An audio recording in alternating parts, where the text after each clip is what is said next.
everyone, DQ here, and welcome to another episode on the Aurora SMP server. And today we are going to be showcasing the work I have been doing over here next to the hall, um, the medieval hall slash inn slash town inn slash whatever you want to call it. I haven't decided what I'm going to stick in there honestly, but I'm just calling it a hall right now. But yeah, I've actually completed this path here. This area is finally linked up with the spawn town, which is great. It's been so long, but it's definitely worth the time. And as you can see here, I've actually connected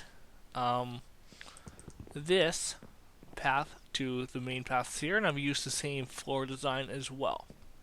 Here it gets to be 4 wide. The only reason I didn't keep with 3 wide path is because my path into my town is also 4 wide, and it's just going to make it kind of awkward. But this is what I've done here. So that's the hall that I built about a couple months ago. Then I was working on this walls here, the wall system here, and then I have the house, I guess you could say. It's just a random house. I have some fields and stuff going nearby. It's just a random house, and there's a small sort of, not a field, but it's just a small area with wheat and stuff on it. Now the original design here there was supposed to be a bridge there, and there was supposed to be a path right over here to where those other little markers over there are for future spawn paths. What I've decided to do is I'm going to put another bridge from this point here over to there and have the path go up that way over to Josh's Manor. But I'm not putting a path here. Originally, there was supposed to be a path between my hall here and these posts here, and it gets narrow. It gets super narrow just because of the way I've designed this wall. So it's definitely not going to be doable at all to put a path in there. But the path will definitely come through here and continue on that way. So that's something I am going to be working on just to contribute to spawn, because no one has been doing these paths and they really should be done, especially if we decide to get new people on here. But the entrance to my area is done. It's done. So the spawn town pretty much ends at this point here. Ends at where these food towers are at. And there's plenty of space for people to expand and put spawn buildings in here. We can stick one here, we can put a bunch over there, now that we have a path here. There's a lot of space left in spawn, so I don't think anyone's going to have a problem with me taking up this point back onwards, I guess. And originally I drew out a map. I used the overviewer and I just drew out a line of where the area that I did kind of want to claim. And I've sort of kind of claimed that area, however I haven't developed it much. Some of the people were worried that I was going to develop it like crazy and put like towns all over the place. No, not doing that at all. I'm just going to keep it wild between this point and the town. It's going to be staying wild, except for a small little bit of a clearing, which I'm going to sort of add some stuff in there. But the front is done. As you can see, I've actually added trees to this flat area, and again, there's a clearing right beyond that, so if someone wants to put another spawn building in, they can. And I dug away this wall here and added the path and this tree. This tree is in the most excellent spot. I really like the size of this tree. It just happens to be a giant tree, and it's perfect. It's absolutely perfect. You come down here, we see the reeds, we have a nice little bridge here which connects over to the animal farm. So I have a nice, easy, direct access path to the animal farm now. So you'll come from my town here, you'll come down here, you can go into spawn if I want to. And this is all accessible by horse, which is great. Or you can come down these little stairs here, and then around and down. And like I said in the last episode, I did not want to have a bridge across here because I didn't think it was going to be appropriate. And this has actually turned out a lot better than I thought it would. And I really like the way it looks. Now, unfortunately, I don't have any footage of me building this. I only had the footage from the wall, but I think I used that in the last episode. If not, it's going to end up in this episode at some point. But I have that. When I was building this house, I was building it like at 2, 3 in the morning. I was like, after I was finished building, I was like, oh crap, I forgot to use the other camera account. Which actually brings me to the next topic. 1.8 is going to be around the corner. I don't know when they're planning to release that. But there's a new mode called Spectator Mode. And basically, if you put your account into that mode, which is Game Mode 3, you can fly around, but you cannot obtain items. You cannot interact with items. And it'd be perfect for a camera account. The only downside is that you can actually no-clip into the ground and see caves, but honestly, I wouldn't use the account for that. I would just use it for getting really nice looking, say I made something cinematic. I could use the shaders mod plus just having that spectator mode just to sort of make a, I don't know, a cool looking server trailer. Or work on some time-lapsey stuff without having to make all these pillars all over the place. And the other thing with the time-lapse stuff, I cannot get rid of the HUD, so you're always going to see the hearts and the hunger and all the items in the bar. There's no way of getting rid of that when you're using a second Minecraft window open. So the only way to get rid of that is to either use a Camera Studio mod, which for whatever reason has not been updated yet, or you'd have to use a different computer and turn off the HUD.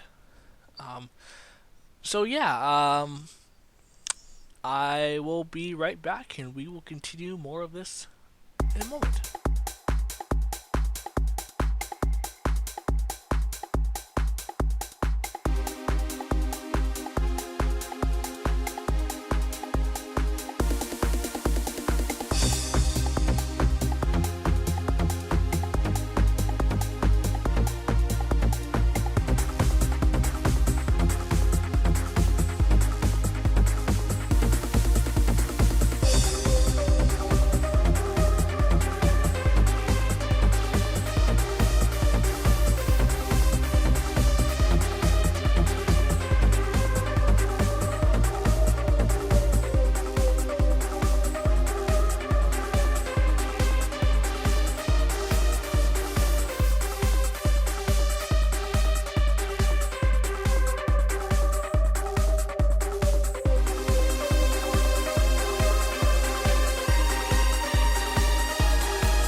Alrighty, and we are back. What I was talking about is I don't honestly remember, but anyways, we have the wall. Guess we will take a small tour of it. Now this right here, if you're wondering, is actually good. This goes up to the field. I created an artificial pond and added like a sort of a stream type of thing here, and it actually goes down and underneath, like so. I really should fix that. Okay, there we go.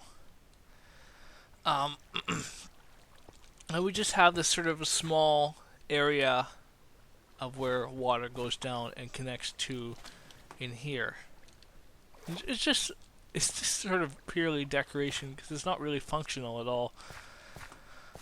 And then we have the little gate, not a gate, but the fence there. And this goes over to kind of some farming towers, and this goes straight on down to the animal farm. And it's a nice way to get on over here instead of having some ugly bridge like those other bridges, which I don't really like, but I had to just build them because it went with the theme of Spawn Town's paths.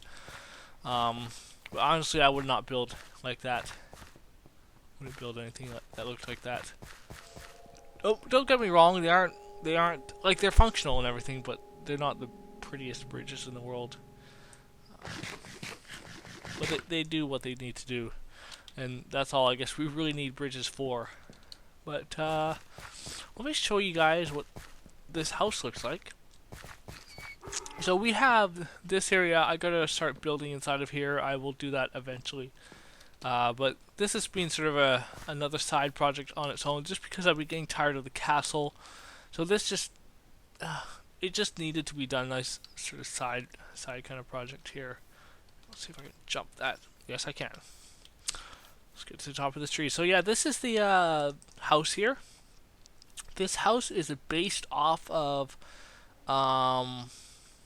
houses that have been done previously by other builders, like Madness 64. There's some other people, Jiracraft. What's the other name? I don't remember their name, but just sort of a basic house with sort of like a tower type of thing here, and you can look out onto the area. That's what I like about this building. It's really nice looking. And now that I have a basic understanding of how to build medieval buildings, it's going to be a lot easier for me now. Basically, all you do is you build the wood frame first, and then you add the wool or whatever in between it, and then just a roof. And that's pretty much it. It's nothing too hard. If you remember my first building, my first so-called medieval style building, it was ugly as hell. I built that in Jawscraft on a mountain. It was so very, very ugly, and I didn't know what I was doing. But these kind of buildings, they're looking better and better now. And this building maybe took 20 minutes to build. It was very simple. It didn't require much work. I do have to go back over to that witch hut that I was working on for a side project and just cut down more of the trees, because that's where I've been getting all the wood from. I'm just about emptied my double chest full of dark oak wood. But in the long run, it's been worth it. So let's see if I can jump down into this waterway. So yeah, this is the pond. This pitted area was already naturally here, and like I did in my place at the town where the portal is, there's a naturally pitted area which I filled with water, and I just really like the way the water looks in here. It looks very natural. You come down here, you'll come down the hill from my place, and you see this place here with a pond. It looks very picturesque, minus these towers in the background. Just ignore the towers and look at it from this direction. That looks very picturesque. And in fact, that would make a great thumbnail. Let's do that. And eventually what I want to do with this entire area is turn it into an adventure map. I think that would be pretty cool, and I've tinkered around with the world downloader mod, and I can download the existing chunks but input the world seed in there, so it will generate the rest of the world like normal, but it will have these saved over chunks. So all I will have is my town. I won't have any of this background stuff in it. It would be pretty cool just to turn it into an adventure map. I don't know what the theme would be, what it would be about, but it's just the way I'm building it and everything would make it ideal for an adventure map. It's done properly. Some people build really sloppily, and if you guys have been watching the diversity map, there was an adventure part of the map, and it was really poorly done. It's like walk from one end to the castle to another castle through a lake that was really tiny over some so-called scary gorge, which wasn't anything. It was, I don't know. I felt that map was put together really poorly. Of course, it was a map about all sorts of mappy items. Like we had adventure map, survival, parkour. It was fun, but I think the adventure was poorly planned. So this is a goal of mine that I do have, and I'm just gonna keep adding on to this project. It's fun. I'm really enjoying it, and it's these type of things that I really enjoy, and then also the landscaping. I try to aim for getting these big trees, and the way I do it is I plant a sapling in a corner, and then I put 2 pieces of whatever extra material I have. Put one here and one there, and bone meal like crazy. This tree, for example, took a stack and a half of bone meal just to get that tree. Same thing with this one, but the end result is good. I gotta open up my skeleton grinder and redo it, and hopefully get my spider grinder up there as well. I gotta redo that entire area. I'll just probably gut it all and rebuild.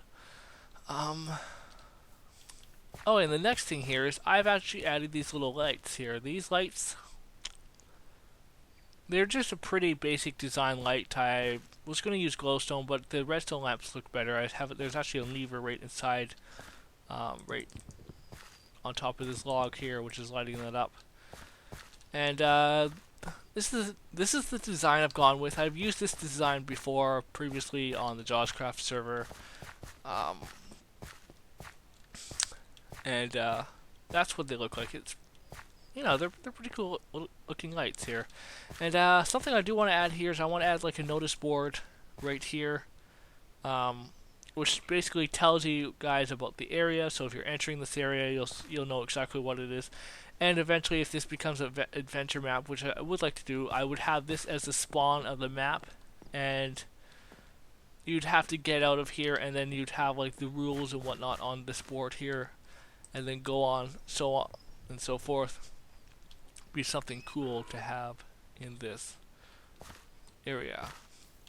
So the path is complete. It heads on all the way over to my town, and I still have to put the signs up on the lampposts, but it's all done, and it's pretty cool, and it just continues on in that direction. So I think what I'll do here is I will end off the episode, but before I do that, I want to show you guys the inside of this house. It's a pretty cool looking house. Lots of space in here, quite very spacious to do lots of things. I was thinking of almost putting like a bread store in here, just to sell bread, because I have this wheat field here, and I have a wheat field at my place, which I do want to fill in, and I'll have bread for days. Just tons and tons of bread. And with 1.8 coming out, there's the automatic farming. Basically, you just get a villager which just farms. And I think that would be pretty cool to incorporate in there. The only problem with that is I would have to completely fence in the entire farm area. It's just doable, and make sure it's properly lit up so no zombies can get in there. But if I get a proper villager, he can plant and replant everything, and I just have to go in there occasionally and pick up all the entities, all the dropped items. But I think it'll make it easier, and it'll be really realistic. I like the way that they're implementing villagers in 1.8. They now have different jobs. So you have one that's a librarian, you have one that's a butcher, you have one that's a farmer. There's actually labeled as farmer. Then you have I think there's a woodcutter. There's a bunch of different ones that I think are going to eventually interact with the world. And that's the kind of thing I kind of want in my town. So I'm going to have to set up some sort of villager breeding system so I can start getting proper villagers that are going to be doing stuff. But yeah, this is the view from inside of the place, inside of the area. This side you can see out into the unnatural landscape of modern rails and skyscrapers, towers, tower blocks, or whatever. This side we have a more natural view of just the countryside with the paths, and then you can sort of see Josh's Manor from here, but you know, it looks better than this side, which is just too modern for my taste. And then again, we can look out to the hall, which, you know, in my opinion, looks awesome. The whole area looks awesome, and it's been fun to build. I've really enjoyed this, and I just come on here, listen to some music, and just start building because it's fun. And I think I'm going to add a few more houses inside the town first before I get into the castle. Now that the castle is obviously not moving anywhere, and I have the center point of the town that I'm working on, I can start adding little houses and stuff all over the place and actually have proper areas. And I want to start capturing zombie villagers as well, get them healed up and have them in the area as well. And I also want to have a sewer system. There's just quite a few things on my to-do list. And of course it's raining. Typical. It always rains on the server, it seems. But yeah, that's going to be it, guys. Hope you have enjoyed it. And this is probably my favorite area so far besides the castles. Just this whole area. Looks like it's just awesome looking. But yeah, that is going to be it for this episode. If you have liked it, hit the like button down below and subscribe if you haven't already. So thanks guys for watching, and goodbye.